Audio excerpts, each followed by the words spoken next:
ከሆነ ለእግዚአብሔርና ለንጉሱ ሰገዱ ይላል። ለማንና ለማን የሰገዱት? ለንጉሱና ለእግዚአብሔር። ንጉሱ ማን ነው? ዳዊት። ሰገዱ የሚለው ግሱን ሲንጉላር ነው። ለዳዊት ሲሆን የሰላምታ ነው፣ ለእግዚአብሔር ሲሆን በምንድን ነው የምንለየው? ሰገዱ ነው የሚለው ዳዊት ሰው ነው አለ። ዳዊትን አመለኩት። በጣም ጥሩ። ስለዚህ አሁን ሰገዱ የሚለው ቃል የግሪክ ሰብጀንት ላይ ፕሮስኩኒዮ ነው የሚጠቀመው። ልክ ዕብራውያን 1:6 ላይ የሚጠቀመው። አሁን አምልኮ የሚል ቃል ታመጣለህ ማለት ነው። አምልኮ የሚለው ቃል ወይም ደግሞ ላትሪያ የሚለውን ቃል ለኢየሱስ የዋለበት ጥቅስ አምጣ ነው ያልኩህ። ኦኬ። ስለዚህ አሁን በብሉይ ኪዳን ላይ ግን ለእግዚአብሔር ሰገዱ፣ እግዚአብሔርን አምልኮ የሚል አለ አይደለ? አምልኮና ስግደት ይለያያል። ላሳየህ። ገባኝ። ቆይ እሺ፣ አምልከዋል የሚል አለ አይደል? እግዚአብሔርን አመለኩት የሚል አለ። አመለኩ የሚል አለ። በቃ ያ እግዚአብሔር ኢየሱስ ነው እኮ። ታዲያ ምን አስጨነቀ? ኦኬ፣ እንሞግታለን። እሱ መጀመሪያ የኛውን አምጣና አምልኮ የሚለውን አምጣና ከዛ ወደዛ እንሄዳለን። ችግር የለውም። ያ እግዚአብሔር ኢየሱስ እኮ ነው እኮ። ልትጨነቅ ነው። ታሳየናለህ። አይ አምልኮ የሚለውን ቃል መጀመሪያ ለኢየሱስ ያለበት ጥቅስ አምጣና ከሌለ የለም በለኝና 4 ነጥብ ዝጋልኝ። ከዛ ወደዛ እንገባለን። ህይወት በሌለ ተረት ላይ ዝም ብለህ ቁጭ ብለህ እንትን አትበለው ወንድሜ። ኢየሱስ ህይወት ይሆናል። አይ ስጠኝና እንትን ምን ሌላ ቦታ አትሂድ። ፐርሰናል ጥያቄ እንትን ወደዚህ እንትን እያል እንትን ከምትል ህይወት ስለሚሆን እሱን እኛ እንወጣዋለን። አሁን አምልኮ የሚለው ቃል ላትሪያ የሚለው ቃል ወይም ደግሞ አቫድ የሚለው ቃል ለኢየሱስ ያለበት ጥቅስ አለ ወይስ የለም? እሱን ጨርስና ከዛ ወደዛ ትሄዳለህ። ችግር የለውም። አለ እዛ ጋር እኮ እግዚአብሔር ተመለከ ማለት ኢየሱስ ተመለከ ማለት ነው ወንድሜ። ኖ አይ ስጠኝና እሱ ወደዛ ትሄዳለህ። መጀመሪያ አይደለም። ኦኬ እዚህ ጋር ደግሞ አንድ ጥቅስ ልስጥልኝ። አልተጨነኩም፣ አልተናደድኩም። ችግር የለም። አዎ ጥቅሱ ላይ ብቻ ተኩርና እስቲ አምልኮ የሚለው ቃል ለኢየሱስ ያለበት ጥቅስ አምጣ ነው የተባልከው። ኦኬ እቺን ቦታ ልንገርህና ትቀበለው ይሁን አትቀበለው አላውቅም። እሺ አምጣው። ዮሐንስ ወንጌል 14:1 ላይ ልባችሁ አይታወቅ በእግዚአብሔር እመኑ በእኔም እመኑ አለ። ማን? እሺ ኢየሱስ ማለት ነው። እሺ ስለዚህ ለእግዚአብሔር እንደሚመለከው ለሱ ሊመለክ እንደሚገባ እያስታወቃቸው ነው ማለት ነው። በእግዚአብሔር እመኑ ማለት ምን ማለት ነው? ኦፍ ኮርስ ምን ማለት ነው? እመኑ ማለት አምልኩ ማለት ነው እንዴ? ምን ታዲያ አንተ ታዲያ ለምታም ለአላህ ነው እንጂ አንተ የምትለው ሌላ ሰው ታመልካለህ እንዴ? ባንተ በኩል እሺ ኦሪት ዘጸአት 14:31 ላይ ያወጣልኝ። ኦኬ ኦሪት ዘጸአት 14:31 ላይ ማመን ማለት ማምለክ ከሆነ ማለት ነው። ኦሪት ዘጸአት ኦኬ ምዕራፍ 14 ቁጥር 31 ላይ ያወጣ። ኦኬ 34 ነው ያልከኝ? አዎ ኦሪት ዘጸአት ምዕራፍ 14 ቁጥር 31። ኦኬ 31 ቀጥልሽ። አንብበው። ኦኬ እስራኤልም እግዚአብሔር በግብፃውያን ላይ ያደረጋትን ታላቂቱን እጅ አዩ። ሕዝቡም እግዚአብሔርን በማን ያመኑት? በእግዚአብሔርም በግብፃዊ ባሪያውም በሙሴም አመኑ ይላል። ሰው ሙሴ ከዮሐንስ ወንጌል ይሄን እሱ አይገናኝም። እዚህ ጋር ልታምታታ አትችልም። አመኑ ይኸውልህ፣ ቆይ አመኑ ማለት አመለኩ ማለት ነው ብለኸኛል። አይደለም። ይሄን እሱ ተመሳሳይ አይደለም። አመኑ ሲባል እኮ አይደለም። አመኑ የሚለውን ነገር ነው የፈለኩት። አመኑ የሚለውን ነው የፈለኩት። ኖ አመኑ ማለት አምልኮ ነው ወይ ብዬ ስልህ ከእግዚአብሔር ስለመምጣቱ ነው እዚህ ጋር ያመኑት ሙሴን እንጂ ሙሴን እዚህ ጋር አዎ ጎበዝ። ይሄን እሱ የተለያየ ነው። አመኑ ማለት የተለያየ አይደለም። አንድ ጥቅስ ልጨምርልና ዮሐንስ ወንጌል 14:1 ላይ እመለሳለሁ። ኧረ እባክህ ወንድሜ፣ ኧረ እባክህ ሁለተኛ ዜና መዋዕል በጋ አምላክ መረጋጋት አልቻልክም። ኃይለ ሚካኤል ኖ አንተው ነው ምክንያት ባፈጠር ጥሩ ነው። እኔ ተረጋግቼ ነው ማወራ። እኔ ቦርድም ችግር የለውም ግን ኢትስ ኦኬ። እሺ ሁለተኛ ዜና መዋዕል ምዕራፍ 20 ቁጥር 20 ላይ ደግሞ ልድገምልህ፣ ሰው እንዲማር ብዬ ነው እኔ ታግሼ ማወራ። አያስፈልግም። ኢየሱስ እኮ ሲመለክ የኖረ እኮ ነው እኮ አዲስ ኪዳን እንዳለ ኢየሱስ ሲመለክ የሚናገር አንዴ ስለማመን ነው ጌታ እንደሆነ ይናገራል። እሱ ለህይወት ብትጠቀም ጥሩ ነበር። አንዴ ሁለተኛ ዜና መዋዕል ምዕራፍ 20 ቁጥር 20 ላይ ኃይለ ሚካኤል አንዴ ተረጋግተህ አዳምጠኝ። ሁለተኛ ዜና መዋዕል ምዕራፍ 20 ቁጥር 20 ላይ ኦኬ። ሁለተኛ ዜና መዋዕል ስንት ነው ያልከኝ? ምዕራፍ 20 ቁጥር 20 ምዕራፍ 20 ቁጥር 20 ምዕራፍ 20 ቁጥር 20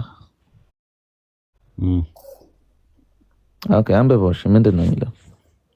ማለውም ተነሱ፣ ወደ ተቄል ምድረ በዳ ወጡ። ሲወጡም ኢዮሳፍጥ ቆመና ይሁዳን በኢየሩሳሌም የምትኖሩ ሆይ ስሙኝ አለ። በአምላካችሁ በእግዚአብሔር እመኑ ትጸኑም አላችሁ። በነቢያቱ እመኑ ነገሩ ይሰላላቸዋል። በማንና በማን ነው እመኑ ያለው?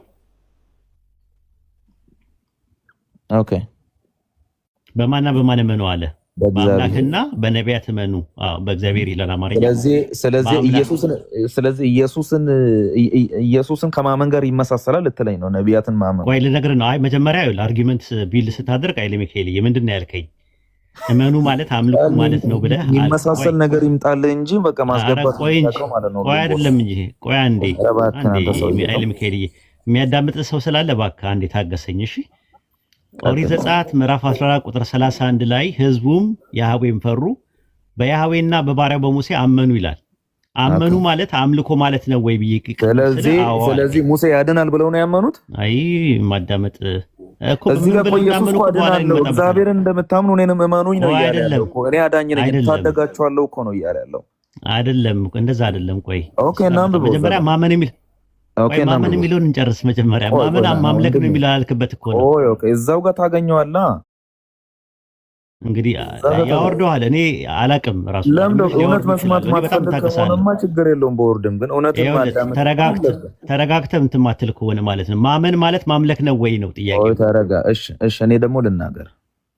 እሺ ተናገር። እሺ ልቀጥል። እሺ አንተ እዛ ጋር ነቢያቱን ማመንና ኢየሱስን ማመን አንድ ልታደርገው በጣም ሞከርክ ነው? አዎ እሞክራለሁ ብቻ ሳይሆን ነውም።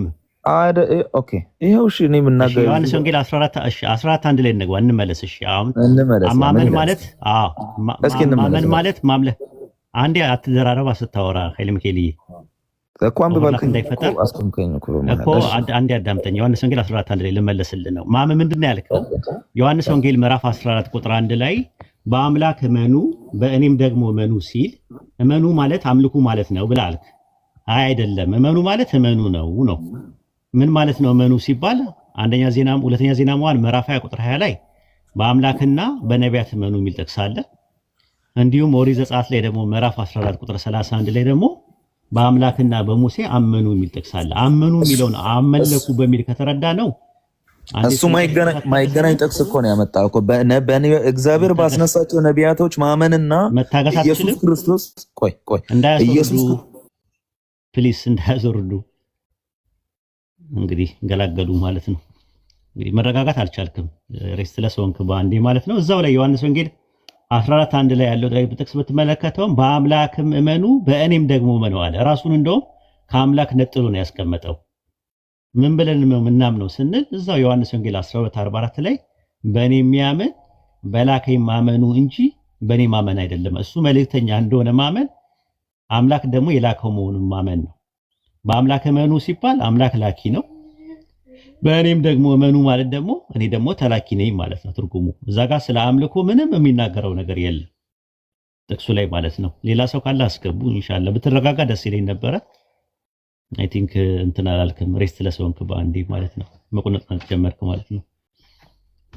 ብርሃኑ ሞላ አለ ገስት ፖስታስ ቅድም ነው የገባው። እሺ ችግር የለውም። ብርሃኑ መቀጠል ትችላለህ። ሰላም ብያለሁ በቅድሚያ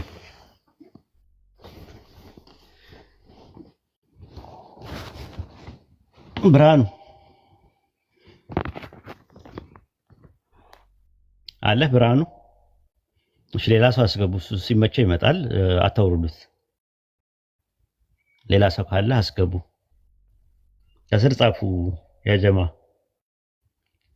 ፕሮግራሙ ለክርስቲያኖች ስለሆነ ሙስሊሞች አስገቡን አትበሉ። እናንተን የሚመለከት አይደለም። ኢንሻአላህ ክርስቲያኖች ካላችሁ አንዳንድ አሳዩና መግባት ትችላላችሁ ማለት ነው። ሰላም አለይኩም ወራህመቱላሂ ወበረካቱ። ወአለይኩም ሰላም ወራህመቱላሂ ወበረካቱ። ማን ነው? ሰላም ነኝ አለው አልሐምዱሊላህ። ስሚት ሆነ እንዴ? ስሚት ድምፁ ተቀየረ። እንዴት ነህ? አልሐምዱሊላህ። የጠዋት ድምፅ ሳይሆን የመስማማት ነው፣ የመወፈር ነገር ይመስላል። አላህ ያድርግልኝ። ማሻአላህ። ሰላም ለእናንተ ይሁንላችሁ። ሰላም። እንዴት ነህ? አለሁ። ኦኬ አረስቱን አይተዋል አይደል? እሺ ጠይቀኝና እኔም ከዛ እንጠይቃለሁ። በአረሱ መሰረት ኢየሱስ ይመለካልን የሚል ጥያቄ ነው። አዎ ከሆነ አምልኮ የሚለው ቃል ለኢየሱስ የዋለበት ጥቅስ ታመጣለህ። ፕሮስኩኔ የሚለው ቃል ወይም ሳይሆን የላትሪዮ የሚለው ቃል ለኢየሱስ አገልግሎት ላይ የዋለበት ጥቅስ ታመጣለህ ማለት ነው። ኦኬ ለእግዚአብሔር አምልኮ የዋለበት ጥቅስ ነው አይደለም፣ ለኢየሱስ የዋለበት ጥቅስ ለአብ ሳይሆን ለኢየሱስ። ኢየሱስ አምልኮ የሚለው ቃል ለኢየሱስ ኢየሱስን ያመለከ አካል ካለ አምልኩም ያለ ካለ ራሱ ብቻ ሳይሆን ኖርማሊ ኢየሱስ መመለክ አለበት ብሎ ያለ ወይም አመለኩት የሚል ጥቅስ ካለ አምልኮ የሚለው ቃል ለኢየሱስ ያለበት ጥቅስ ካለ እስቲ አምጡና። ኦኬ ያ የእግዚአብሔር ቃሉን አንድ ላይ አርግቼ አያይዤ ከሆነ አዋለ ነው ቃል በቃል ነጥለ ካልከኝ ለምሳሌ አብ እንደሚመለክ ሐዋርያት ሥራ 7:2 ላይ ብዙ ጥቅሶች አሉ። ወደ 14 ጥቅሶች መስጠት ይቻላል። ማቴዎስ ወንጌል ምዕራፍ 4 ቁጥር 10 ላይ ማየት ትችላለህ። ኢየሱስ ግን እንደሚመለክ የሚያሳይ ማስረጃ ባይብል ላይ ካለ ስጠኝ ነው።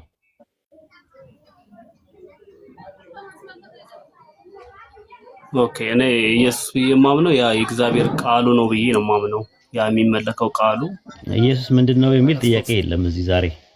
ቆይ አይቆ በዛው ጋር ነው ኢየሱስ ምንድነው የሚለው ጥያቄ የለም እኮ ራሱ ምንድነው ሰው ነው ወይ አምላክ ነው ፈጣሪ ነው ጌታ ነው የሚል ጥያቄ አልተጠየቀም። የተጠየቀው ጥያቄ ኢየሱስ ይመለካል ወይስ አይመለክም ነው።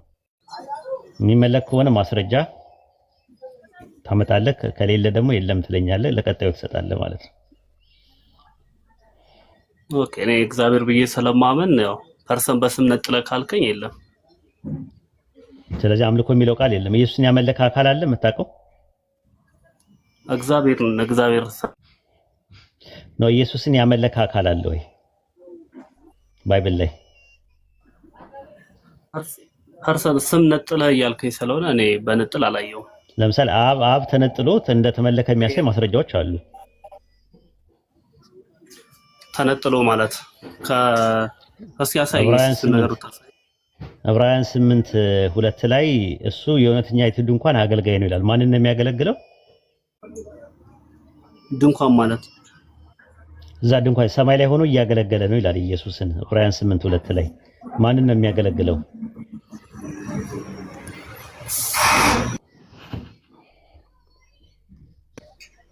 ኦኬ እዚህ ጋር አልገባኝም እኔ አባብለ ዕብራውያን ምዕራፍ 8 ቁጥር 2 ላይ እውነተኛይቱ ድንኳን ውስጥ እያገለገለ ነው ይላል። አገልጋይ ነው ይሏል።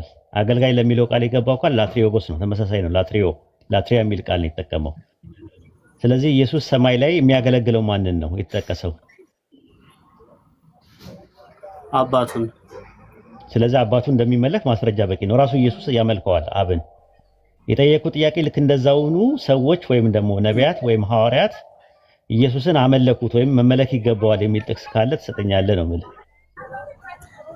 ኢየሱስ ሰው ሆኖ የተጠራበት ስም ነው እንጂ በፊት ቃል ስለነበረ ያ ሰው ሆኖ የተጠራበት እንደዚህ ተመልኳል የሚል የለም አልኩ። ኦኬ ጥሩ። ኢየሱስ ፐርሰን ሆኖ ይኖር ነበረ? አብሮታ ፐርሶን። ኦኬ ፐርሰን እያለ ስሙ ማን ነበረ? ፐርሰን እያለ የተጸውዖ ስሙ ፐርሰን ስትል ተነጥሎ ነው። የተጸውዖ ስም ማን ነው ያንተ? ነው ፕሮፐር ኔም ማን ነው ያንተ? ቃሉ ነው ያልኩ እኮ ነው። ቆይ አይደለም፣ ፕሮፐር ኔም ማን ነው ያንተ? የተጸውዖ ስም ማን ነው? የተጸውዖ ስም ማን ነው? ሰው። የተጸውዖ ስም ማን ነው ነው ያልኩ እኮ። የባህሪ ስም ማን ነው አላልኩ። ሰው እኮ የሚለው የባህሪ ስም ነው። ኦኬ ዳኞ ነው። ኦኬ ኢየሱስ የተጸውዖ ስሙ ማን ነው?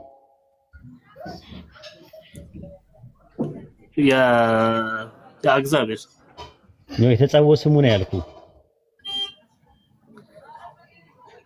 ቃል የተጸውዖ ስሙ ነው ያልኩ።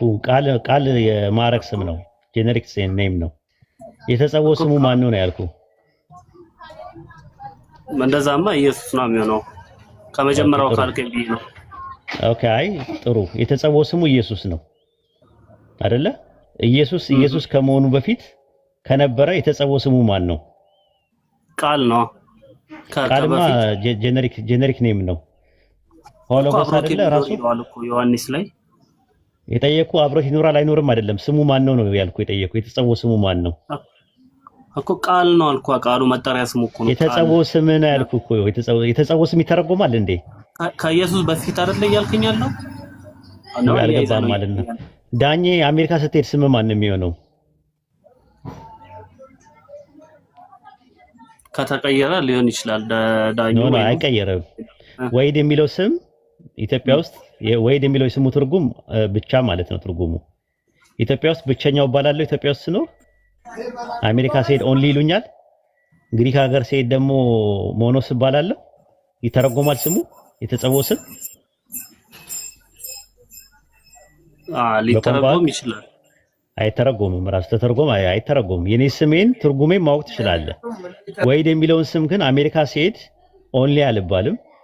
እስራኤል ሀገር ስሄድ ደግሞ ያኺድ አልባልም ወይም ባድ አልባልም። ግሪክ ሀገር ስሄድ ደግሞ ሞኖስ አልባልም። ወሂድ ወሂድ ነው የትም አለ። አልማዝ የምትባል ሴት አሜሪካ ስትሄድ ዳይመንድ ትባላለች። ስሟ ይቀየራል መታወቂያዋ ላይ አይቀየርም። አሁን የጠየቁት ጥያቄ የኢየሱስ የተጸውዖ ስም ያሸዋ የቋንቋ ልዩነት ቢኖርም ያሸዋ ነው በዕብራይስጥ፣ በግሪክ ኢየሱስ ነው፣ በአማርኛ ኢየሱስ፣ በእንግሊዝኛ ጂሰስ እየተባለ ይባላል። አይቀየርም የተጸውዖ ስም። ጥያቄ ኢየሱስ የሚለው ስም የተሰገወት ስም ከሆነ ከድንግል ማርያም ሲወለድ የተሰጠው ስም ከሆነ ኢየሱስ ከመወለዱ በፊት የነበረው የተጸውዖ ስሙ ማን ይባል ነበረ? ከነበረ እሱ ኤግዚስት ካደረገ እኮ እኛ ቃል ብለን የምንጠራው ቃል ነው። በመጀመሪያ ጊዜ ቃል ነበረ የምንለው ያ ኤግዛክት ቃልማ የተጸውዖ ስም አይደለም እኮ ነው የምልህ፣ የማዕረግ ስም ነው። ጄኔሪክ ነው ኔም ነው። ራዕይ 19:13 ላይ ስሙም የአምላክ ቃል ይባል ነበር ይላል። ሆሎጎስ ይለዋል። ሆሎጎስ ማለት ሆ የሚል ወይ ደግሞ ዘ የሚል ነገር ዴፊኒት አርቲክል ከገባበት ማዕረግን ነው የሚያሳየው። እኔ ጠየቁት ጥያቄ የተጸውዖ ስሙ ማን ነው ነው ጥያቄ። የወልድ ስም የተጸውዖ ስም ያው መጠሪያ ስሙ እግዚአብሔር ይለዋል እዛው ጋር ዮሐንስ ላይ ነው። እግዚአብሔርማ ምንነት እኮ ነው። እግዚአብሔር ይለዋል ምንነቱ እግዚአብሔር ምንነት ነው። አሁን እኔ ስለ ማንነት ነው የጠየቅኩ ያለሁት፣ ስለ ፐርሰን ነው የጠየቅኩ ያለሁት። ፐርሰናል ኔሙ ወይም የተጸውዖ ስሙ ወይም ደግሞ ፕሮፐር ኔሙ ማን ነው ነው ጥያቄው እኮ። ከዛ በፊት ያው እኔ ብዙም አላውቀውም እዚህ ላይ እንደዛ የሚለው ጥያቄ። ችግር የለውም። በቃ አምልኮ የሚለው ቃል አሁን ለኢየሱስ የዋለበት ጥቅስ ካለ ትሰጠናለህ፣ ከሌለ ደግሞ ለተረኛ ለሌላ ሰው ትሰጣለህ ማለት ነው። ኢንሻአላህ አብሽር። እሺ አምልኮ ለኢየሱስ የዋለበት ጥቅስ ፐርሰን በስሙ እያልከኝ ከሆነ የለም ብያለሁ እኮ መልሼ እልሃለሁ። በቃ ስለዚህ አትውረድ፣ ሚዩት አድርገህ ቁጭ በል፣ ችግር የለውም። ኦኬ ሌላ ሰው አስገቡ፣ ማዳመጥ ትችላለህ። እሺ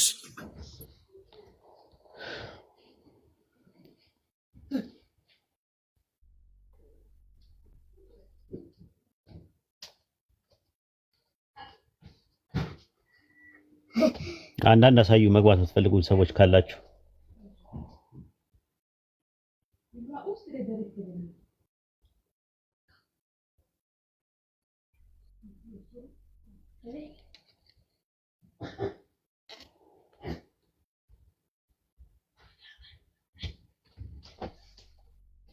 መግባት የምትችሉት አንዳንድ መግባት የምትችሉት ያው ጥያቄው መመለስ የምትችሉ ክርስቲያኖች ናችሁ።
ጥያቄውን መመለስ የምትችሉ ክርስቲያኖች ካላችሁ ገስት ላኩ። አይታየኝም ማንም ክርስቲያን ሙስሊም ነው እንዳለ ገስት ያለ ክርስቲያኖች ካላችሁ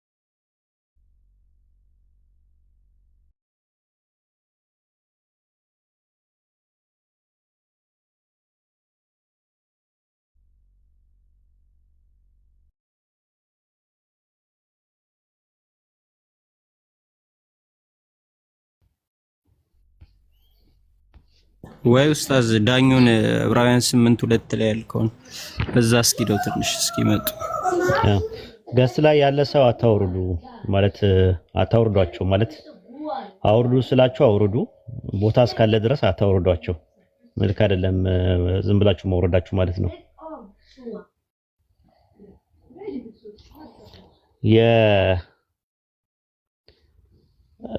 የዕብራውያን 8:2 ላይ ያለው ገብቷል ወይስ ሄደበት ችግር የለውም አብራራልኝ እዛ ላይ እርሱ የእውነተኛይቱ ድንኳን አገልጋይ ነው ሲል ሰማይ ላይ እንደሚያገለግል ይናገራል ሰማይ ላይ ሆኖ አምላካችን ይላል ራሱ ኢየሱስ ተቃለይነ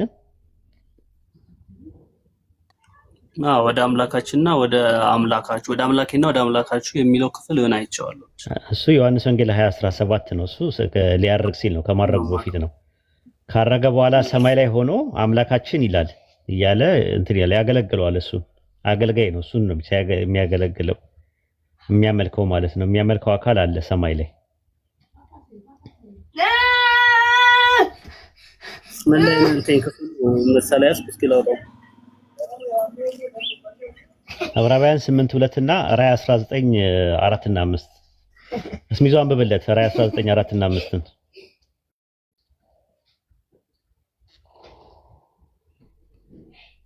مرحبا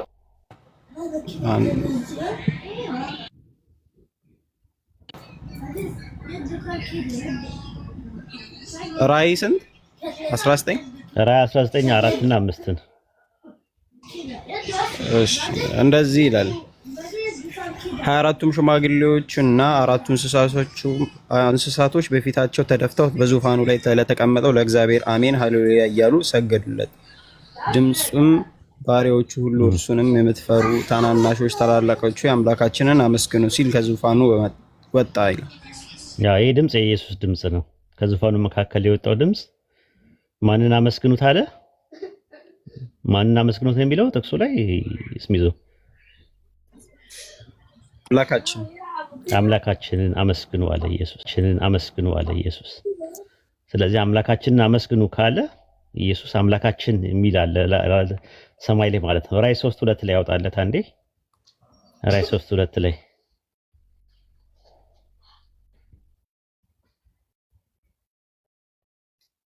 ራዕይ 3:2 ላይ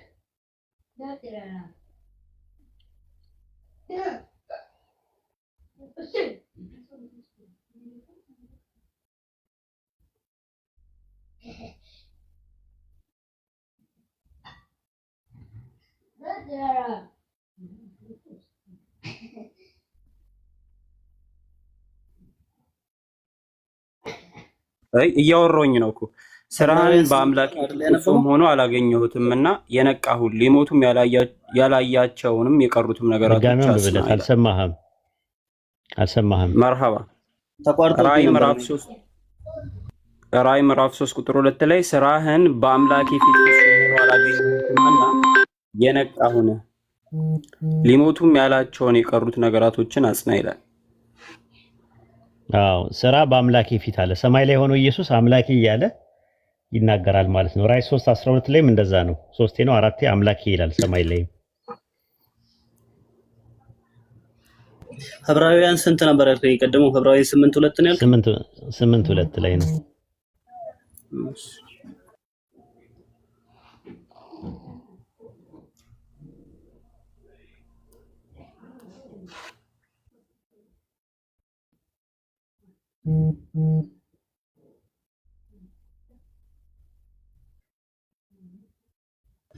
ዕብራውያን 8:2 ላይ ያልከኝ ዋሂድ ለኢየሱስ መሆኑ በምን ይረጋገጣል? እዛ ጋር ኢየሱስ ማለቱ አገልጋይ ነው የሚለው ማንን ነው? እዛ ጋር አረስቱ ላይ ከአንድ ጀምሮ አንብብለት። አንዴ ስም ይዞ ከአንድ ጀምሮ አንብብለት።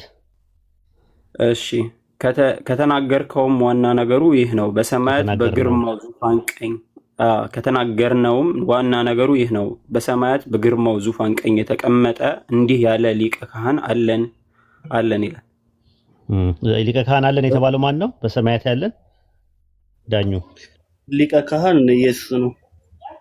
ኦኬ እርሱ ይላል። ከዛ ቀጥል። እርሱም ይላል። እርሱም የመቅደስ ማን ነው? ዳኙ እርሱ የተባለው ኢየሱስ። ኦኬ እርሱ የመቅደስና የእውነተኛይቱ ድንኳን አገልጋይ ነው። አገልጋይ ነው። ኢየሱስ አገልጋይ ነው። ስለዚህ ማንን ነው የሚያገለግለው ሲባል እዛ ድንኳኒቱ ውስጥ ሆኖ የሚያገለግለው ማንን ነው? አብን ነው ማለት ነው እያገለገለ ያለው። ይለምነዋል። እኔ አብን እለምናለሁ ነው ያለው። ሮሜ 8:34 ላይም በአምላክ ቀኝ ያለው ስለኛ የሚማልደው ክርስቶስ ኢየሱስ ነው ይላል። አማላጅ ነው። ይጸልያል ለሰዎች ያማልዳል ራሱ ማለት ነው። አብን የምለምን አይምሰላችሁም የሚል አለ።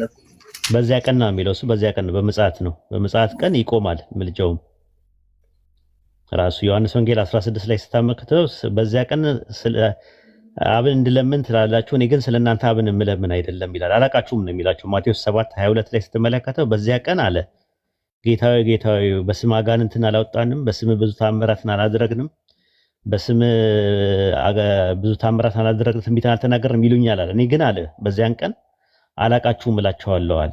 ስለዚህ በዚያ ቀን በስሜ ትለምናላችሁ፣ እኔ ግን ስለእናንተ አብን የምለምን አይደለም አለ። በዚያ ቀን መቼ? በምጽአት ቀን። እስከዛ ድረስ ግን ኢየሱስ ሮሜ 8:34 ላይ አማላጅ ነው። ኢንቱካኖ የሚለው ግሪከኛው ቃል ኢንተርሴሽን ነው፣ ማማለድን ነው የሚያሳየው። አማላጅ ነው። ወድቆ እየተነሳ ቁጭ ብድግ እያለ አምላኩን ይለምናል። ለአንተ ለኔ ለምናምን አማላጅ ነው፣ ለማኝ ነው እሱ እንጂ ተለማኝ አይደለም እሱ። ለዛ ነው ዮሐንስ ወንጌል 14:14 ላይ እኔ አብን እለምናለሁ አለ። ፊቸር ቴንስ ነው። አዊል ፕሬይ ነው የሚለው። አዊል ፕሬይ እጸልያለሁ አለ። ስለዚህ አሁን ኢየሱስ አገልጋይ ነው፣ ሰማይ ላይ አገልጋይ ነው፣ አማላጅ ነው፣ አምላኪ ነው፣ ተመላኪ አይደለም። ይሄንን ነው የሚያሳየው ማለት ነው። ይሄ ራሱ በቂ ነበር፣ ራሱ ኢየሱስ እንደማይመለክ ማለት ነው። እኛ አሁን ጥያቄያችን ላትሬዮ ወይም ደግሞ አምልኮ የሚለው ቃል ለኢየሱስ አገልግሎት ላይ የዋለበት ጥቅስ ከኦሪት ዘፍጥረት እስከ ራዕየ ዮሐንስ ድረስ የቱ ጋር ነው ያለው ነው ፖይንታችን። ካለ ስጡንና እንየው። ኢየሱስ እግዚአብሔር ነው ወይስ አይደለም? ኢየሱስ አምላክ ነው አይደለም? ኢንሻአላህ የሚቀጥለው ሳምንት እንሄድበታለን። አንድ ጥቅስ ነው የምንፈልገው እኛ። ተዘጋጁና ጠብቁኝ ክርስቲያኖች። የሚቀጥለው ሳምንት ኢንሻአላህ ኢየሱስ አምላክ ነው ወይስ አይደለም? ኢየሱስ አምላክ ነኝ ብሏል አይደለም ጥያቄ። ከሐዋርያትና ከነቢያት መካከል ኢየሱስ የባህሪ አምላክ ነው ብሎ ያስተማረ አለ ወይ? ተዘጋጅታችሁ ጠብቁኝ። አምላክ ነው ብሎ ያስተማረ እኔ አይደለም። አምላክ ነኝ ብሏል አይደለም? ኢየሱስ እኔ አምላክ ነኝ አምልኩኝ ያለበት ጥቅስ አምጡ አልላችሁም። እኔ ከኢየሱስ አይደለም የምፈልገው፣ ከሐዋርያትና ከነቢያት ከባይብል ከኦሪት ዘፍጥረት እስከ ራዕየ ዮሐንስ ድረስ ኢየሱስ የባህሪ አምላክ መሆኑን የሚያሳይ አንድ ጥቅስ ነው የምፈልገው የሚቀጥለው ጊዜ ኢንሻአላህ። ዛሬ ግን ርዕሳችን ምንድነው? እውን ኢየሱስ ይመለካልን የሚል ጥያቄ ነው ያለው። አዎ ይመለካል ካላችሁ ላትሪያ የሚለው የግሪከኛው ቃል፣ አባድ የሚለው የዕብራይስጥ ቃል ወይም ደግሞ አምልኮ የሚለው ቃል ለኢየሱስ የዋለበት ጥቅስ ከኦሪት ዘፍጥረት እስከ ራዕየ ዮሐንስ ድረስ አምጡ ነው የተባለው። እስካሁን ድረስ ራሱ ወፍ የለም። የምታመጡት ምንድነው? እመኑ ይላል፣ በእኔ እመኑ ይላል። እመኑ ማለት ማምለክ ነው ማለት ነው ወይ? አዎ። ኦሪት ዘጸአት ምዕራፍ 14 ቁጥር 31 ላይ በሙሴ እመኑ ይላል፣ በአምላክና በሙሴ እመኑ ይላል። ሁለተኛ ዜና መዋዕል ምዕራፍ 20 ቁጥር 24 ላይ በአምላክና በነቢያት እመኑ ይላል። እመኑ የሚለውን አምልኩ በሚለው ከያዝ ነው በነቢያት እመኑ ሲባል በነቢያት አምልኩ ማለት ነው እንዴ? አይደለም። ዮሐንስ ወንጌል 14:1 ላይ የተጠቀሰው ጥቅስ በአምላክ እመኑ በእኔም ደግሞ እመኑ ይላል። ዛት ሚንስ አምላክና ኢየሱስን ዳይኮቶማይዝድ አድርጎ ነው ያስቀመጠው። በአምላክ እመኑ፣ አምላክ ምን መሆነ ላኪ መሆኑን፣ በእኔ እመኑ እኔ ምን መሆኔ የተላኩኝ መሆኑን። ዮሐንስ ወንጌል 14 ምዕራፍ 12 ቁጥር 44 ላይ እንደዛ ነው። በእኔ የሚያምን በላከኝ ማመኑ ነው እንጂ በእኔ ማመኑ አይደለም። ዮሐንስ ወንጌል ምዕራፍ 5 ቁጥር 23 እና 24 ላይ እንደዛ ነው። ምንድነው የሚለው? ቃሌን የሚሰማ በላከኝም የሚያምን ከሞት ወደ ሕይወት ተሸጋገረ እንጂ ወደ ፍርድ አይመጣምና አለ። ላኪና ተላኪ መኖሩ ማመን ነው። ዮሐንስ ወንጌል 17:3 ላይ እንደዛ እውነተኛ አምላክ ብቻ ነው የሆንከው አንተንና የላከውን ኢየሱስን ያውቁ ዘንድ ይህች የዘላለም ሕይወት ናት አለ። አሃ እውነተኛ አምላክ ብቻውን የሆነ የሚመለከው አምልኮ የሚገባው አንድ አምላክ አለ። ከዛ ኢየሱስ ደግሞ የሱ ነብይና መልእክተኛ ነው ተብሏል። ዮሐንስ ወንጌል ምዕራፍ 12 ቁጥር 49 ላይ እኔ ከራሴ ምንም አልተናገርኩምና አለ ነገር ግን የላከኝ አብ እርሱ የምለውንና የምናገረውን ሰጠኝ አለ። ስለዚህ አብ እንደነገረኝ እንዲሁ ምን እላለሁ አለ እናገራለሁ አለ። ማን እንደነገረኝ አለ? አብ እንደነገረኝ። ስለዚህ ምንድነው ከተባለ ያ መልእክተኛ ነው፣ ረሱል ነው፣ መልእክተኛ ነው፣ የአላህ መልእክተኛ ነው፣ የአንድ አምላክ መልእክተኛ ነው ኢየሱስ። ስለዚህ ዮሐንስ ወንጌል 14:1 ላይ በአምላክ እመኑ ሲባል አምላክ የሚባለው ያ የአብርሃም አምላክ የይስሐቅ ያዕቆብ አምላክ ላኪ መሆኑን እመኑ ነው፣ እኔን እንደላከኝ እንጂ ያውቁታል እኮ እመኑም ከእንደገና የሚላቸው ለምንድን ነው? እኔን እንደላከኝ ነው። ከዛ ደግሞ ቀጠለና በእኔም ደግሞ እመኑ አለ። ለምንድን ነው በአምላክ እመኑ ብሎ የማያስቀምጠው የማይጨርሰው? ወይም በእኔ እመኑ ብቻ እኮ ይበቃ ነበር እሱ አምላክ ቢሆን ኖሮ። በአምላክ እመኑ በእኔም ደግሞ እመኑ። እስሚዞ አንዴ እንግሊዝኛውን ብታወጣልኝ ደስ ይለኛል የሚችል ሰው ካለ።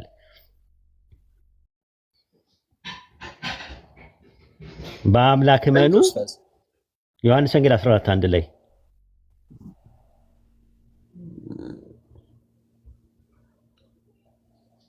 በነገራችን ላይ ስድብ የተሸናፊነት ምልክት ነው። ሙስሊሞች ትሳደባላችሁ አሉ ሰማው። ራሱ ኖርማሊ ስድብ ጥሩ አይደለም። ወላሂ ሂሳብ አለ ራሱ ማለት ነው። አንድ ሰው ሲያጠፋ ካያችሁት ምከሩት፣ ዱዓ አድርጉለት፣ ተው በሉት እንጂ መሳደብ ወላሂ መፍትሄ አይሆንም። በምንም እውነት አያደርገውም ስድብ። የምትደባደቡለት እና የምትሳደቡለት ሀቅ ካላችሁ ሀቅ ያለዛችሁም ራሱ ተሳስታችኋል።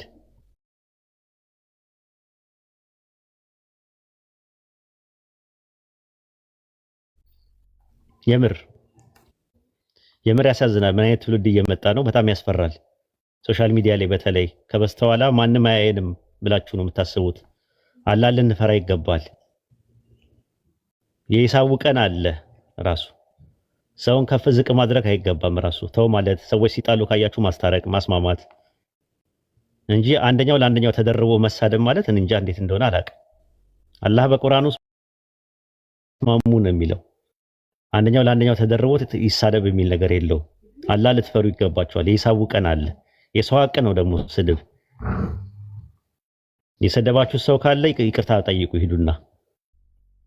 የሂሳቡ ቀን አለ። እሺ አያችሁት? ዮሐንስ ወንጌል 14:1 ላይ 11:1 ላይ ነው የገባው። 14:1 ላይ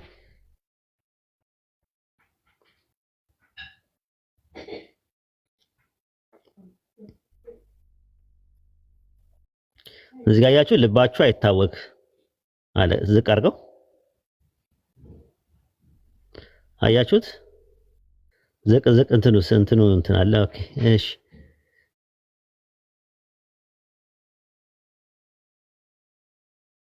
አያችሁ ዩ ቢሊቭ ኢን ጋድ ከዛ በኮማ ያረግም ደግሞ መኑ አለ። አምላክ ሌላ ነው፣ እሱ ሌላ ነው። ሁለት ነገር ነው የሚያስቀምጠው እንጂ ይሄ ጥቅስ እንደውም ጭራሹኑ ኢየሱስ አምልኮ እንደሚመለክ ብቻ ሳይሆን ኖርማሊ አምላክ እንዳልሆነ ማስረጃ አድርገን ከምንጠቅሰው ጥቅስ መካከል አንደኛው ይሄ ጥቅስ ነው። በጣም ተወዳጅ ጥቅስ ብለን የምንለው በአምላክ እመኑ በእኔም ኦልሶ በእኔም ደግሞ እመኑ በእኔም ደግሞ እመኑ። ዳይኮቶማይዝድ አድርጎ ነው ያስቀመጠው። ዳይኮቶማይዝድ አድርጎ ማለት ነው ነጥሎ ነው እንትን ያለው።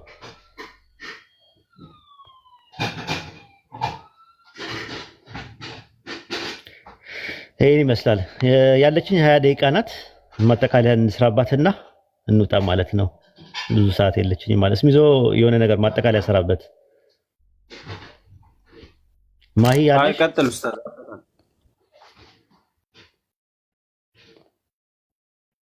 ማሂ ጠራኸኝ እንዴ? ሰላም፣ እንዴት ናችሁ? ይቅርታ፣ እንዴት ነሽ? ሰላም ነው ደህና ነኝ ያለው ሰላም ነው። እንዴት ናችሁ? ማሻአላ ማጠቃለያ ስሪበት እስቲ በዚህ በተነጋገር ነው ስለ አምልኮ። ወይኔ እኮ ምን ዘጋኸው እኮ ኦልሬዲ። ስግደት አምልኮት ነው ብዬ ያዝኩትን መተህ አፈረስከው። ስግደት አምልኮት አይደለም ካልክ እንግዲህ ምን ዋጋለሁ? ምኑን ነው ማመጣለሁ? በማመን እንደዛ ከሆነ እንትን ላይ አንደኛ ዜና መዋዕል ምዕራፍ 29 ቁጥር 20 ላይ ያዡ ራሳቸውን አዘንብለው ለያህዌና ለንጉሱ ሰገዱ ይላል። ሰገዱ የሚለው በአንድ ግስና እና በሚል ደግሞ መስተጻምር ነው የተጫፈረው።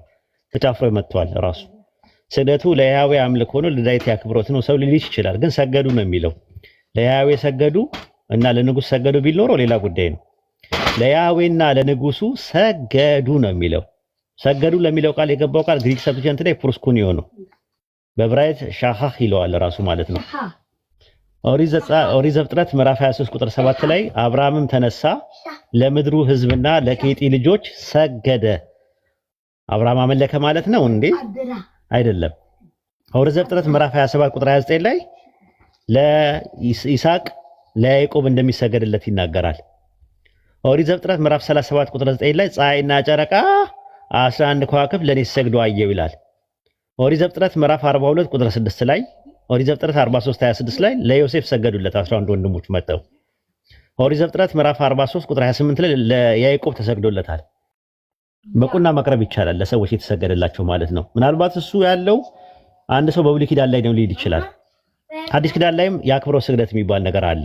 ራዕይ 3:9 ላይ ይዩት። እነሆ መጥተው በእግሮቹ ፊት ይሰግዱ ዘንድ እኔም እንደወደድኩ ያውቁ ዘንድ አደርጋቸዋለሁ። ይህ ይሰግዱ ዘንድ ስግደት ለሚለው ቃል ፕሮስኩኒዮ ነው ራሱ። ለማን ነው የሚሰገደው ሲባል ለኤጲስቆጶስ ነው የሚሰገደው። ኤጲስቆጶስ ለፊላዴልፊያ መሰለኝ። የፊላዴልፊያ የማን ነው ኤጲስቆጶስ ያለው? ቆይ ጥቅሱን ቼክ ላድርገው። የፊላዴልፊያ ኤጲስቆጶስ አይደለም፣ የቤተክርስቲያኗ አለቃ ወይም ደግሞ ኤጲስቆጶስ አለ። ራዕይ 3:11 ላይ እስቲ ቶሎ እመጣለሁ። ሎዶቅያ እሺ ሎዶቅያ እንትን ፊላዴልፊያ ቁጥር 7 ላይ የፊላዴልፊያ ቤተክርስቲያን ኤጲስቆጶስ ለሆነ ሰው እንደሚሰገድ ይናገራል። ራዕይ 3 ላይ ማለት ነው 9 ላይ ራሱ ማለት ነው። እንግዲህ እንደዚህ አይነት ጥቅሶች ስንመለከት አምልኮና ስግደት የተለያዩ ነገሮች። ኢያሱ ምዕራፍ 5 ቁጥር 14 ላይ ተመለከቱት። ሰገደለት ይላል በግንባሩ ለመላእክት አለቃ ለሚካኤል። እንግሊዝኛ ወርሺፕ ነው የሚለው አይታችሁት ከሆነ ማለት ነው። ዳንኤል 2:46 ላይ እንደዛ ነው። ናቡከደነጾር ለዳንኤል ሰገደለት ይላል። ሰገደለት እንግሊዝኛው እስቲ ያወጣው አንድ ጊዜ እስሚዘው ዳንኤል 2:46 ላይ Then the king Nebuchadnezzar fell down his face and worshipped ዳንኤል ይላል። ሰገደለት ይላል። ወርሺፕ ነው የሚለው ዳንኤል ምዕራፍ 2 ቁጥር 46 ላይ ወርሺፕ እያለ ይናገራል። 46 ላይ ዳንኤል ምዕራፍ 2 ቁጥር 46። እሺ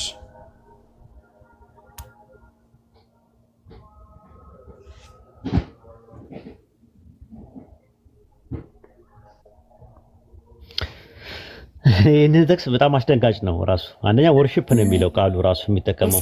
እሺ እንድታጠራው የማቴዎስ ወንጌል እና የሉቃስ 24 ቁጥር 50 ላይ የማቴዎስ ወንጌል ምዕራፍ 2 እና 2 ማለት ነው።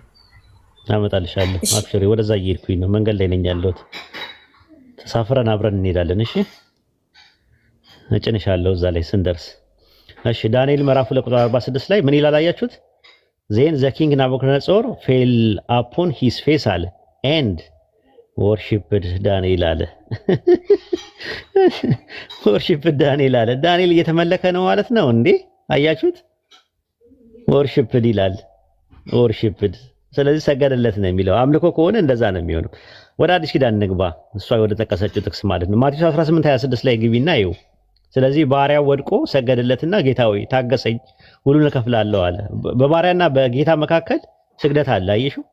ባሪያው ጌታውን አሳዳሪው ማለት ነው ሰገደለት ይላል ማቴዎስ 18:26 ላይ። ስለዚህ ባሪያው ወድቆ ሰገደለትና ጌታ ሆይ ታገሰኝ ሁሉን እከፍላለሁ ይላል። ስግደት ለሚለው ቃል የገባው ቃል ፕሮስኮኒዮ ነው። ልክ ለኢየሱስ ሉቃስ 24:52 ለማቴዎስ 2:11 ላይ የመሳሰለው የጠቅሳቸው ወደ 4 ጥቅሶች አሉ። እነዛ ጥቅሶች የሚያሳዩት ሰገደለት የሚለው ፕሮስኮኒዮ ነው። ተመሳሳይ ነው። ልክ ማቴዎስ 18:26 ላይ እንዳለው ማለት ነው። ሰገደለት የሚለው ቃላት አመለኩት አይልም። ፕሮስኮኒዮ ነው የሚለው። ፕሮስኮኒዮ ማለት ስግደት ማለት ነው። አክብሮትን ነው የሚያሳየው ራሱ ማለት ነው። ምክንያቱም ኢየሱስ ራሱ የሚያመልከው አምላክ አለው። አንደኛ ራሱ ያመልካል። አምላካችን እያለ የሚጠራው አምላክ አለው። ኢየሱስ ራሱ የሚሰግድለት አካል አለው ራሱ። ዮሐንስ ወንጌል ምዕራፍ 4 ቁጥር 23 ላይ ይዩት። እንዳደነግጬ ነው ስታዩ። ዮሐንስ ወንጌል ምዕራፍ 4 ቁጥር 22 ላይ ይታይሻል። እናንተ ለማታውቁት ትሰግዳላችሁ፣ እኛ ግን አለ ኢየሱስ መዳን ከአይሁድ ነውና ለምናውቀው እንሰግዳለን አለ። አሁን ለማን እንደሚሰግድ ቁጥር 23 ላይ ነገር ግን በእውነት የሚሰግዱለት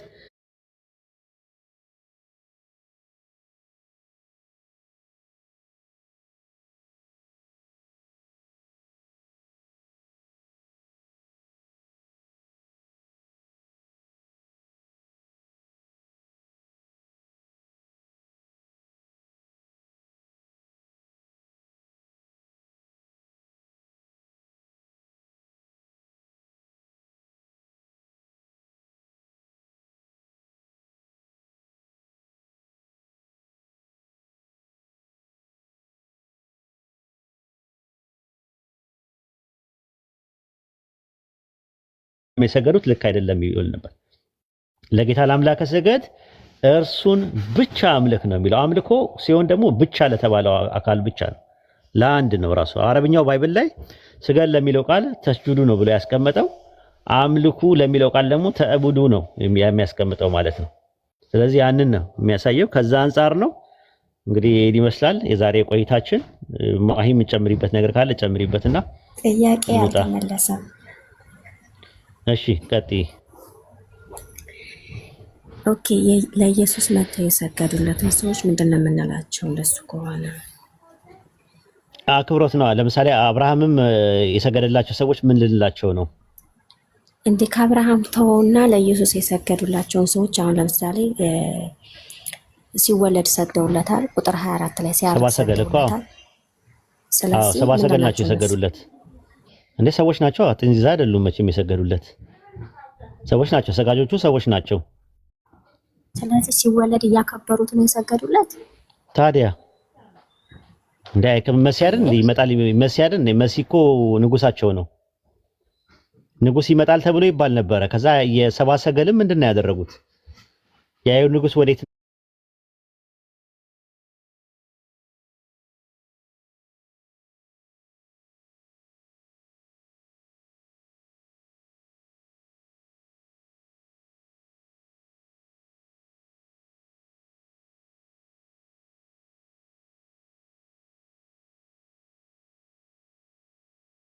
ሰዎች ከምስራቅ ከኢራን የመጡት ዞራስተሪያን የሚባሉት የተወለደውን የአይሁድ ንጉስ ወዴት ነው አሉ። ኮከቡም ለምስራቅ አይተን ልንሰግድለት መተናልና አሉ ይላል መሲሁ እያሉ ከምስራቅ ወደ ኢየሩሳሌም መጡ። ንጉስ ሄሮድስም ሰምቶ ደነገጠ።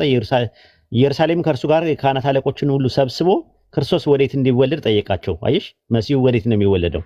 እነርሱም አንቺ ቤተልሔም የይሁዳ ምድር ወይ ከይሁዳ ነገስታት አታልፍም ብሎ ትንቢተ ሚክያስ ምዕራፍ 5 ቁጥር 2 ላይ ያለውን ጥቅስ ጠቀሱ ተብሎ በነብይ እንዲህ ተጽፏልና በይሁዳ ቤተልሔም ነው አሉት። ከዚያ በኋላ ሄሮድስም ሰብአ ሰገልን በስውር ጠርቶ ኮከቡ የታየበትን ዘመን ከእርሱ በጥንቃቄ ተረዳ። ወደ ቤተልሔም እነርሱም ሰዶ ሂዱ፣ ለሕፃኑ በጥንቃቄ መርምሩ፣ ባገኛችሁት ጊዜ እኔም ደግሞ መጥቼ እንድሰግድለት ንገሩኝ አላቸው ይላል። ንጉስ ነው የሚጠበቁት። የተወለደ ነገር ነው። የተወለደ ደግሞ ሰው ነው። ለሰው የሚሰገደው ደግሞ የአምልኮ ስግደት ሊሆን አይችልም። የተወለደ አለ። እነሱም ንጉስም ሰምተው ሄዱ። ሕፃኑን በምስራቅ ያዩትን ኮከብ ሕፃኑ ባለበት መጥተው እስኪቆም ድረስ መመራ። ሕፃኑ ይላል። ሕፃን ልጅ ምንድን ነው? አምላክ ሕፃን ልጅ ነው እንዴ የሚመለከው? ስለ አምልኮ አይደለም የሚያወራው። ሕፃኑ የሚለው የሆነ ሕፃን ነው። ሜካኒካል ቼንጅ እና ፊዚካል ቼንጅ ያደረገ ነገር ነው። ኬሚካል ሪአክሽን እና ሜካኒካል ፈንክሽን ያደረገ የሆነ ፕሮሰስ አድርጎ የመጣ ሕፃን ነው። ከዛ በኋላ ኮከቡ ባዩ ጊዜ በታላቅ ድምፅ ጮኹ። ወደ ቤትም ገብተው ሕፃኑና ከእናቱ ከማርያም ጋር አዩት ይላል። አምላክ እናት አለው? ስለ መለኮት ከሆነ የሚያወራው መለኮት እናት አለው? ወድቀውም ሰገዱለት አለ። ለማ ለሕፃኑ። ሕፃን ምንድን ነው? ሰው እኮ ነው። አንቺ ሕፃን እንደነበርሽ ማለት ነው። ሕፃን እንደነበርሽ ግን የሚለየው ምንድነው? ይሄ በማንነት ካንቺ ይለያል። ንጉስ ነው። ወደፊት መሲህ የሚሆን ነው።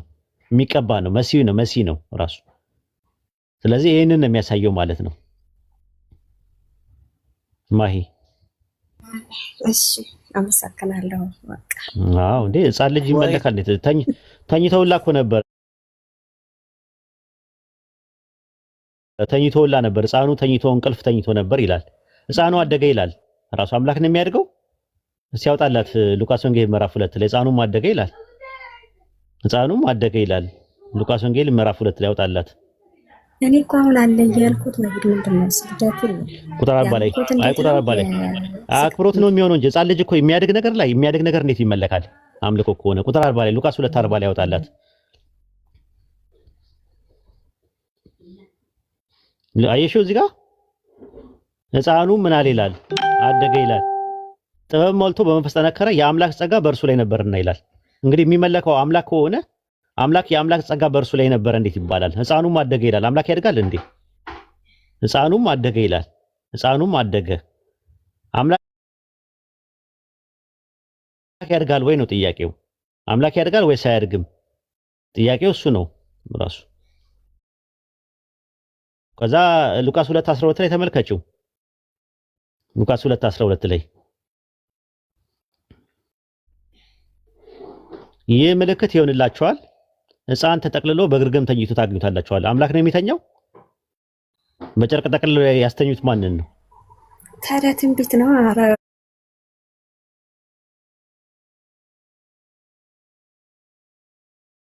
እንዳሁን የጠፍቶህ ነው እንዴ? ኖ ህፃኑ ነው እኮ የሚለው። በጨርቅ የጠቀለሉት ምንድን ነው? ህፃን ነው የትኛው ማለት ነው? እዚህ ጋር የተኛውማ ኢየሱስ ነው። ህፃኑ ነው የተኛው። ህፃኑ ምን አይደለም ራሱ ማለት ነው። ቁጥር 21 ላይ አንብብላት እዛው ላይ ሉቃስ 2:21 ላይ ሊገርዙትም 8 ቀን በሞላ ጊዜ ይላል በማዕፀን ሳይረገዝ በመልአኩ እንደተጠራ ስሙ ኢየሱስ ተብሎ ተጠራ አለ። ሊገርዙት የነበረው ማንን ነው? ህፃኑን ነው አምላክን ነው ሊገርዙት የነበረው? ወንድ ልጅ ነው የሚገረዘው። ወንድ ልጅ ነው የሚገረዘው። ስለዚህ እንደዛ ነው ራሱ ማለት ነው። ቁጥር 27 ላይ ቁጥር 27 ላይ በመንፈስም ወደ መቅደስ ወጣ፣ ወላጆቹም እንደ ሕጉ ልማድ ያደርጉለት ዘንድ ህፃኑን ኢየሱስን ባስገቡት ጊዜ ያለ። ወደ ማን ያስገቡት? ራሱ ማለት ነው። እና ህፃኑን እርሱም ምን አደረገ? ከዛ በኋላ ባስገቡት ጊዜ እርሱም ደግሞ ተቀብሎ አቀፈው ይላል። ማንን ነው ያቀፈው?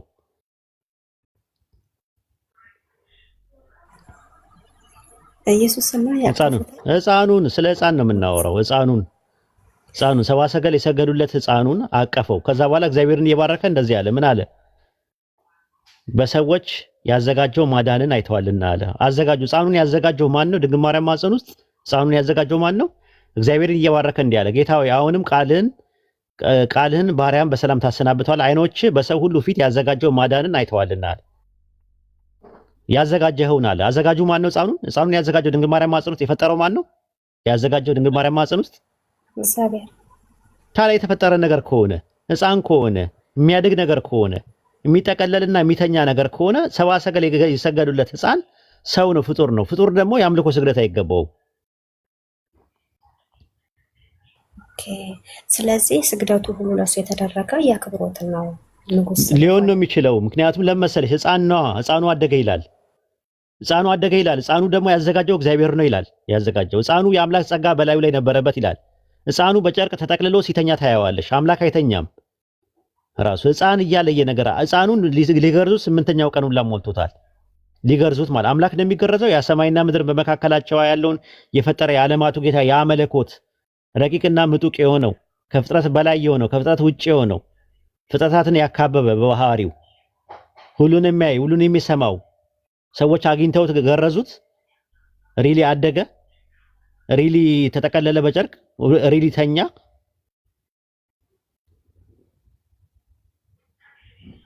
አላህ ይቅር ይበላችሁ። የለም እንደዚህ የሚባል ነገር። እሱን ነው ኮምልሽ እኮ ተወልዶልናል። ወንድ ልጅ ደግሞ ህፃን ተብሏል። እሱ ግን ያው ጽንስ ሉቃስ ወንጌል ምዕራፍ 1 ቁጥር 31 ላይ እነሆ ምን ትላለሽ አላት መልአኩ። ትጸንሻለሽ። ጽንስ ምንድን ነው? ኬሚካል ሪአክሽን፣ ሜካኒካል ፈንክሽን ነው። ፕሮሰስ አድርጎ የሚመጣ ነገር። ጽንስ እንዴት ነው አምላክ የሚሆነው? ራሱ አንቺ የተባረክሽ ነሽ የማህፀንሽን ፍሬ ምን ያለ ነው አለቻት። የተባረከ ነው አለች። አዎ የማህፀኗ ፍሬ ማን ነው? ኢየሱስ ነው። ኢየሱስ ነው ራሱ ማለት ነው። አንቺ የተባረክሽ ነሽ የማህፀንሽን ፍሬ ምን ያለ ነው አለች። የተባረከ ነው አለቻት። ሉቃስ ወንጌል ምዕራፍ 1 ቁጥር 42 ላይ። ከዛ ማርያም ምንድነው የመለሰችው? ቁጥር 49 ላይ ሉቃስ 1:49 ብርቱ የሆነው እርሱ በእኔ ታላቅ ስራን አድርጓልና አለች። ምን ሰራ? ሰማይና ምድርን የፈጠረ አምላክ በማርያም ውስጥ ምን ሰራ? ታላቅ ስራ አድርጓልና አለች። ምንድነው የሰራው ስራ? የሰራው ስራ ምንድነው? ብርቱ የሆነ ስራ አድርጓል። ምን ሰራ? ማርያም ማህፀን ውስጥ ሰው ሰራ። ታላቅ ስራ አድርጓልና አለች። አይሹ ታላቅ ስራ አድርጓል። ምንድነው የሰራው ስራ? ያ ሰማይና ምድርን በመካከላቸው ያለው የፈጠረ የዓለማቱ ጌታ ድንግል ማርያም ማህፀን ውስጥ ምን ሰራ? ታላቅ ስራ ሰርቷልና አለች። ምንድነው የሰራው? የማህፀኗን ፍሬ እንቁላሉን ያለ ስፐርም ሴል ፈጠረው። ድንቅ ነው። ተአምር ነው። ይሄ ትልቅ ተአምር ነው። ኢሳይያስ 7:14 ላይ እነሆ ድንግል ጸንሳለች ወንድ ልጅም ትወልዳለች አለ። ጽንስ ወንድ ልጅ ያለ አባት ሊገኝ አድርጓል ፈጣሪ። እሱ ምን አለ? ከማህፀን ምን ያለኝ አለ። ኢየሱስ ሲናገር ከማህፀን ምን ያለኝ አለ? የሰራኝ አለ።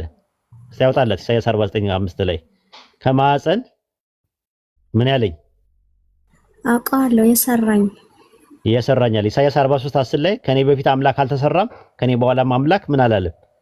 የለም አቃ አይሰራም አለ። በቃ አምላክ ምን አይልም? አምላክ አይሰራም። ድንግል ማርያም ማህፀን ውስጥ የተሰራው ምንድነው?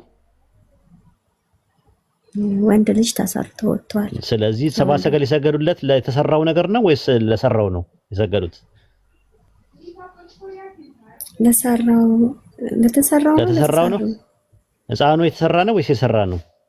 ሕፃኑ የተሰራ ነው። እሺ፣ ስለዚህ ለተሰራው ነገር የተሰገደ አሳሳትከኝ። እሺ፣ ይበቃሻል ለዛሬ።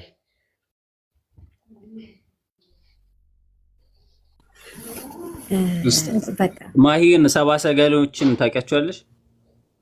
አዎ፣ ማቴዎስ ወንጌል ላይ የሚገርም ማን ናቸው? ምንድን ናቸው? እረኞች አይደሉ? ሰብአ ሰገሎች ኮከብ ተመርተው የመጡት እኮ ምንድን ናቸው? ምን አምላኪ ናቸው? ምን አምላኪ እንደሆነ አላውቅም፣ ግን ኮከብ ተመርተው መጥተው ጠንቋዮች ናቸው። ምን አይተው ነው የመጡት? እሺ ምን ብለው ነው የመጡት? ንጉስም ብለው ነው አይመጡት? ንጉስ የእስራኤል ንጉስ ለምሳሌ የግብጽ ምድር ላይ የነበረው ንጉስ ዮሴፍ አባቱ ያዕቆብና ወንድሞቹ ሰግደውለታል አይደል? ብሉይ ኪዳን ላይ እኮ ነው የጠረጠረ የለኝም ብዙ ነገር ተሰግዶ እኮና እነሱም እኮ ንጉስ መጥቷል ነው ብለው እንትናን የሚጥለው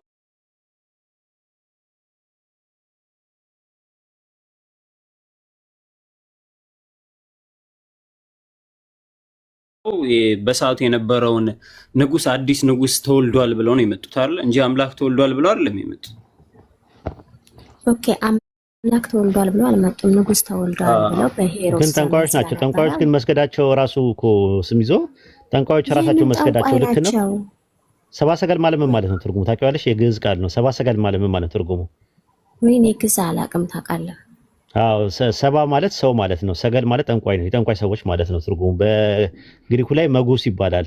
መጉስ ማለት አስማተኛ፣ ኮከብ ተቆጣሪ ጠንቋይ ማለት ነው። ጠይቂ ከፈለሽ ማለት ነው። ጠንቋይ ማለት ነው ትርጉሙ ራሱ። ሰብአ ሰገል ማለት ጠንቋይ ማለት ነው። አለቃ ኪዳነ ወልድ ክፍሌ ዘመዝገባ ቃላት ላይ ሰገል ማለት ጠንቋይ ማለት ነው ብሎ ነው ያስቀመጠው ራሱ ገጽ 848 ላይ ማለት ነው። ጥንቆላ፣ አስማትና ኮከብ ቆጣሪ መላእክት ከሰማይ ይዘውት የመጡት እንደሆነ መጽሐፈ ሄኖክ ላይ ይናገራል። ምዕራፍ 2 ቁጥር 11 ላይ ሰብ ማለት ያው ሰው ማለት ነው በጥቅሉ። ሰብአ ሰገል ማለት የጥንቆላ ሰው ማለት ነው ራሱ። ስንክሳር ዘወርኃ ታኅሣሥ 29 ቁጥር 4 ላይ ስትመለከቱ ኢየሱስ በተወለደ ጊዜ የፍልስፍና ሰዎች ከምስራቅ መጥተው ወደ ኢየሩሳሌም ደረሱ። ኮከቡን በምስራቅ አይተው ሰገዱለት አለ። እነዚህ ፈላስፎች ከበላም ወገን ናቸው አለ። በከዋክብት የሚፈላሰፉ ናቸው አለ ራሱ ማለት ነው። የማቴዎስ ወንጌል ምዕራፍ 2 ቁጥር 2 ላይ አንድምታ ላይ ብትመለከቱ ስለምን በኮከብ መራቸው ቢሉ በለመዱት ለመሳብ ኮከብ ያመልኩ ነበርና ይላል። ኮከብ አምላኪዎች ነበሩ ሲጀመር። ስለዚህ የመጡት ሰዎች ወደ ሰባት ሰገድ የሚባሉ የመጡት ሰዎች በአጠቃላይ ጠንቋዮች ናቸው የነበሩት። ከዞራስተሪያን ናቸው። የዞራስተር የዛራዳሽ ተከታዮች ናቸው የነበሩት። ይሄን አታውቂም? እኔ ይሄን አላውቅም። እኔ የማውቀው መላእክት ወይም ደግሞ ኮከብ እየመራቸው በዛ ኮከቡ ለምንድን ነው የሚመራቸው? ኮከብ ቆጣሪዎች ናቸው እኮ እነሱ ጠንቋዮች ናቸው። ቀጥል ስሚዘው። ስለዚህ ኮከብ ጠንቋዮች የሰገዱትን ስግደት ይዘሽ ለኢየሱስ መስገድሽ ራሱ ልክ አይደለም። ራሱ ቢሆንም እንኳን ጠንቋይ የሰገደውን ስግደት ካልሰገድኩኝ ማለት ምንድነው? ከጠንቋይ ጋር ትከሻ የሚያለካካችሁ ነገር ምንድነው? ስሚዘው ቀጥልና ሉጣኔ መርሃባ ጨርሻለሁ። አይ ለነሱ የሰገዱለትን ምን ታደርጋቸዋለህ ስትል ስለነበረ የሰገዱለት ማን እንደሆኑ እንድታቅ ነው። በዛ ጀዛከላህ። ማሂ የቀረሽ ነገር አለ? አይ በቃ ጨርሻለሁኝ። ኡስታዝም ሊወጣ ስለሆነ እሺ፣ እናመሰግናለን። ቴንክ ዩ። ኦኬ ኢንሻአላህ መልካም ጊዜ ይሁንላችሁ።